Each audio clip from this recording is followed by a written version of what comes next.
저 애터리 이순석입니다. 아, 예. 동의하는 부분 반, 태클 걸고 싶은 반 이렇습니다. 우선은 AI를 하기 전에 물리적인 공간을 디지털라이즈부터 먼저 시켜야 된다는 데 대해서 깊이 공감하고요. 두 번째는 AI 발전을 위해서 비즈니스 오리엔티드된 분야, 접근 그런 시도가 더 훨씬 의미가 있다라는 데서도 저도 또 깊이 공감을 합니다. 근데 이제 문제가 뭐냐면 우리가 인공지능이라는 단어 속에 이미 인공이라는 게 사람이 뭘 만드느냐 하면 사람 닮은 그 인공을 만드는 게 지금 우리가 목적이지 않습니까? 이제 그런 관점에서 교수님이 아까 말씀하신 내용에 조금 반대 의견을 좀 말씀드리고 싶은 게 뭐냐면 사람이 나고 해괴가 났죠. 해괴가 나고 사람 난 게 아니라는 거죠. 사람이 멍텅구리의 빈 깡통에서부터 해결하는 지식을 만들어 갔습니다. 그러니까 우리가 그걸 자꾸 놓치고 있다는 거죠. 챗봇이 뭘 우리가 놓치고 있냐 그러면 아까 이경림 교수님 진짜 정확한 포인트를 말씀해 주신 것 같아요. 스피커가 사람들이 어떤 반응을 하는지에 대해서 피드백이 없기 때문에 얘가 학습을 못한다고. 근데 우리가 그걸 놓치고 있는 부분이라고 저는 생각을 해요. 스피커에 20곡의 기능을 항상 넣어놓자는 거죠. 20곡의 기능을 넣어놓고 그 고객한테 어떤 피드백을 받을 것인지 이런 로직을 넣어놓으면 얘가 훨씬 빠르게 접근할 거라는 거예요. 우리 지금 AI 하시는 많은 분들이 보면 전부 수학만 하고 있어요. 제가 답답한 게 그거거든요. 사람 나고 수학 났지 수학 나고 사람 난 건 아니라는 거죠. 물론 수학을 알고 있으면 빠르게 어프로치를 할 수 있겠죠. 근데 수학을 가지고 알고리즘화 해놓으면 얘는 인간이 아는 지식 그 이상을 지어서 뛰어넘지는 못한다는 거죠. 좀 말씀드릴게요. 이게 지금 1995년에 다 얘기가 된 거예요. 제가 1995년에 아까 상 받았다 그랬잖아요. 몬트리올에 갔는데 튜링 테스트 컨시더드 함풀이라는 논문이 발표됐어요. 너무 놀랬죠. 앨런 튜링은 컴퓨터 사이언스의 아버지이자 컴퓨터 사이언스의 노벨상인 튜링 어워드의 그 튜링인데 그 일리노이 대학과 당시 웨스트 플로리다 대학의 교수 둘이서 튜링 테스트 컨시더드 함풀이라는 논문을 쓴 겁니다. 거기 나오는 내용이 뭐냐면요. 인간이 하늘을 날고 싶었어요. 새처럼 날개를 포덕거리면서 날고 싶었죠. 새처럼. 아까 인공지능을 자꾸 좀 인간 같은 기계를 만든다고 생각하는 거는요. 새처럼 날고 싶었던 라이트 형제 이전의 생각이라는 거예요. 근데 날 수 있었던 거는 새처럼 나는 거를 포기하고 나서부터라는 거예요. 날개를 퍼덕거리지 않고 나는 방법이 있다는 그게 고정익 비행기 아닙니까? 고정익. 날개를 고정하는. 그리고 그래서 항공공학 그 이전에 날겠다라는 소망은 아티피셜 플라이트였다라고 얘기해요. 그 논문에서는 아티피셜 플라이트. 우리가 지금 아티피셜 인텔리전스라고 얘기하는 것처럼. 그런데 그거를 포기하고 결국 베르누이 이큐에이션이 나오죠. 수학입니다. 수학. 그 수학이 나오면서부터 비행기를 날 수 있게 됐어요. 아까도 챗봇이니 뭐니 다 수학이면 수학 아닌 인공지능이 없어요. 네, 수학으로 포뮬레이션이 되지 않으면 인공지능은 안 되는 거고요. 그런 논의가 1995년부터 있었다. 그렇게 말씀드리고 또 하나 라이트 형제 얘기를 한번 하죠. 베르누이는 그 유체역학의 원리를 만들었지만 그걸 보고도 비행기를 만들지를 못했어요. 근데 라이트 형제 직업 아시죠? 자전거 파는 집이었고 자전거를 고치는 형제였잖아요. 그걸로 돈을 엄청 번 사람들인데 이 사람들이 자전거를 고치는 사람이 아니었다면 비행기를 만들지 못했을 거예요. 왜냐면 자전거라는 건 뭐냐면 가만히 놔두면 그냥 쓰러지는 거거든요. 비행기도 보세요. 가만히 있으면 비행기는 떨어집니다. 비행기는 어떻게든 날아야 돼요. 그러니까 조정을 해야 돼요. 날개를 조정하면. 자전거도 핸들을 왼쪽으로 오른쪽으로 계속 돌려야 쓰러지지 않는 거예요. 그래서 이 사람들이 비행기와 자전거를 같은 원리로 봤고요. 그래서 조종술의 문제라고 생각을 했어요. 조종술의 문제.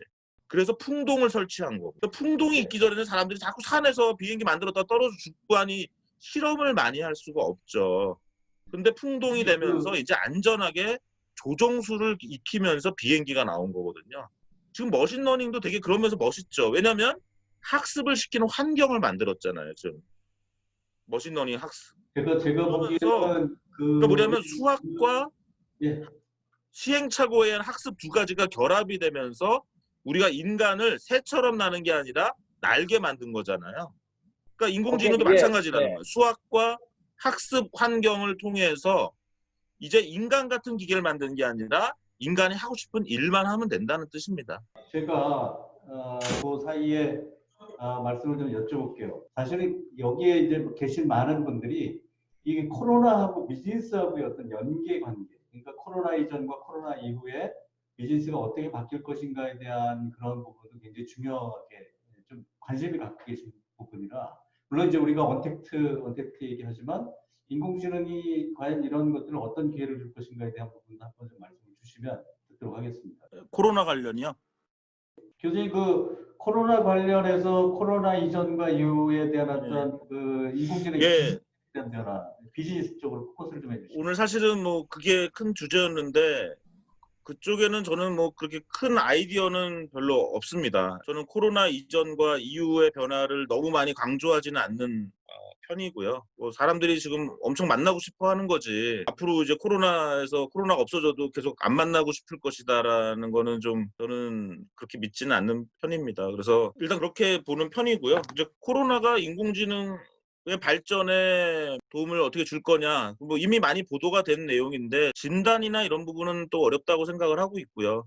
치료제 개발에서 이제 최적화하는 그런 기법으로서 지금 뭐 구글에서도 하고 있고, 만약 코로나 이 기간이 길어지면 결국은 이제 인공지능의 센 회사에서 치료제가 나올 가능성도 있죠. 만약 시간을 적게 준다면은 도메인 날리지가 있는 회사가 코로나 치료제를 개발할 거고, 시간이 길게 주어진다면 도메인 날리지가 없어도 AI가 강한 회사가 그런 것들을 개발할 가능성이 있다. 그래서 이제 만약 어떠한 코로나 치료제가 AI의 도움으로서 정말 개발될 수 있다면 그런 것들이 이제 사람들이 정말 AI는 이런 데 쓰는 거구나 라는 걸 인식하게 되면서 AI를 어떤 최적화의 기법으로서 사용하게 될 것이다, 이렇게 생각을 하고 있고요. 제가 어제 뭐 요즘 계속 프로그래밍을 혼자 짜고 있는데 너무 재밌어서 미치겠어요. 그래서 막 최적화를 하는 이런 AI 프로그래밍을 하는 그 기분이라는 게 이게 뭐 정말 중독성이 있는 거죠. 왜냐하면 계속 퍼포먼스를 이제 높이려고 하는 거니까요. 사실은 저는 AI 주의자에 가깝고 AI로 많은 혁신이 일어나야 된다고 보고, 그거를 어떻게 기업이든 어떠한 어디서든 정부든 최적화의 목표를 어디에 둘 것이냐, 그런 관점으로 보고 있습니다. 직접 질문을 하시고 싶은 분은 마이크를 열고 바로 질문해 주시기 바랍니다. 제가 AI 하시는 분 이리저리 만나면서 AI의 공개 프로그램, 공개 툴들이 많이 지금 나와 있다. 아까 그 뭐죠? 챗봇 문제라든지 얼굴 인식하는 거라든지 헬스라든지 뭐 다양한 분야에서 공개 프로그램들이 나와 있어서 국내, 해외에서 그런 것들을 나는 시소로스나 DB관해서 국내 아주 뭐 하이엔드 교수님 같이 그런 엔지니어가 아니더라도 조금 재미있는 툴들을 서비스를 개발할 수 있도록 해주는 그런 일도 한번 해보면 어떨까, 그런 생각을 요 근래 좀 하게 됐거든요. 좀 다양한 분야에 써먹을 수 있는 좀 공짜 프로그램들, 그런 것들을 좀 프로그래밍 하는 사람이나 뭐 이렇게 진짜 엑스퍼트가 아니더라도 그런 사람들한테 좀 공급해 주면 어떨까, 그런 문제를 교수님 혹시 관심 있는지 모르겠어요. 좋은 감사합니다. 질문 주셨습니다.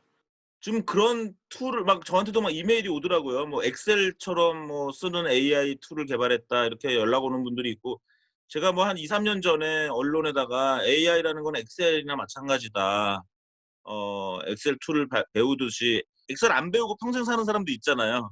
근데 또 엑셀 배운 사람은 엑셀 안 쓰는 사람 이해 안 되죠. 어떻게 인생을 그렇게 비효율적으로 사냐, 뭐 이렇게 생각하는데, 그래서 그런 AI를 정말 엑셀처럼 쓰는 그러한 사람들이 많이 필요하다고 생각을 하고요. 그런 분야에 노력이 정말 필요합니다. 그래서 이제 그 사람이 그 엑셀에 머무르는 사람이 있고, 엑셀에서도 뭐 매크로 쓰는 사람, 뭐 피벗 쓰는 사람, 글로 가다가 좀 더 발전하는 사람, 막 여러 가지 있는 것처럼. 근데 엑셀만 잘 써도 정말 대단한 거거든요. AI를 그렇게 잘 쓰게 하는 게 굉장히 중요하고, 우리가 뭐 4차 산업혁명이라고 얘기하는데 혁명이라는 거는 대중한테 굉장히 값싼 도구가 주어졌을 때 일어나잖아요.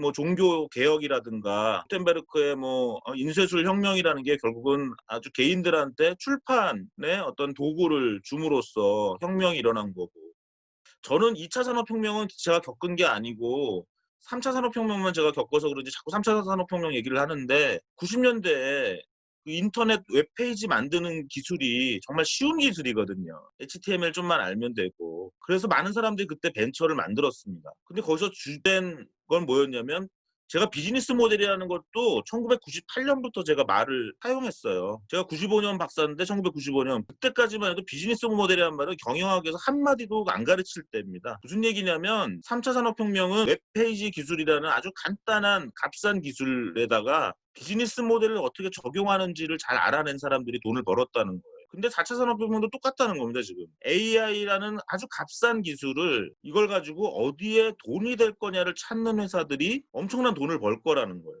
근데 그게 우리나라에 그런 회사가 더 많아요, 오히려. 미국 별로예요. 미국의 웨이모, 아까 말씀드린 영국의 딥마인드 되게 멋지고 훌륭한데 돈을 벌 생각을 안 해요. 왜? 부자들이 지원하고 있기 때문입니다. 부자들이 그래서 늘 어떻게 3차 산업혁명 때 어땠습니까? 삼성이 이삼성 했잖아요. 삼성이 이삼성에서 실패했잖아요. 왜? 헝그리 정신이 없으니까. 부자들이 지원하니까. 그래서 부자들이 지원하는 인공지능은 대부분 실패하신다고 보면 돼요. 헝그리 정신이 없어요. 결국은 4차 산업혁명도 결국은 그 새로운 기술을 아는 그 새로운 기술이 너무나 당연하고 그걸 너무나 자유자재로 쓸 수 있고 값싸게 땡겨서 쓸 수 있는 사람들이 혁명을 이루겠죠. 그래서 지금 강성주 국장님 말씀하신 그런 것들이 굉장히 필요해요. 이런 혁명할 수 있는 사람들을 만들어내는 거거든요. 근데 그 사람들을 우린 너무 웃긴 게 막 엘리트만 만들려고 그래요. 그래서 맨날 AI 인력하면은 무슨 연봉이 얼마라는 둥 그런 AI 인재가 외국에 나간다는 둥 막 이러고 있어요. 근데 제가 아까 말씀드렸잖아요. DJ처럼 실직자를 교육을 시키라는 거죠. 2차 산업혁명에서 낙오자가 돼서 IMF 때 쓸려 나갔는데 그 사람들을 다시 2차 산업혁명이나 1차 산업혁명 기술을 가르치는 게 아니라 3차 산업혁명 기술을 가르쳐가지고 새롭게 리더가 되게 만들었다는 거죠. 그래서 지금 강성주 국장님 말씀하신 것처럼 그런 교육이 필요하고 그런 것들은 엘리트 AI, 지금 AI 대학원 사업이라는 게 엘리트 AI만 만들어 보겠다, 국내에서. 근데 장점이 있어요. 되게 잘하고 있는 거고 그런 것들은. 제가 문재인 정부에서도 청년 빅데이터 인재 양성 이런 걸 많이 참여했는데 효과가 너무 좋아요. 아이들이 대학 4년 동안 전혀 AI를 배울 기회가 없던 사람들이 빅데이터 AI 한 6개월, 3개월 배우면요. 일단 당장 그 사람들의 가치가 올라가요. 직장으로 갈 때. 그렇기 때문에 그러한 어떤 교육 이런 것들은 굉장히 중요하고 그렇게 생각합니다. 감사합니다. 지금 질문에 대해서 답까지 주셔버렸는데 다양한 도메인 분야의 많은 사람들이 그냥 손쉽게 아까 엑셀 말씀하셨지만 좀 그런 식으로 홈페이지도 만들고 앱도 만들고 해가지고 자기들이 필요한 것들을 뚝딱뚝딱 만들고 소개하고 또 죽고 살고 좀 그런 어떤 운동 아무튼 그런 다양한 활동이 많아졌으면 좋겠습니다. 감사합니다. 네. 맞습니다. 예, 그렇게 하면서 계속 그 기술의 층위도 굉장히 달라지고요.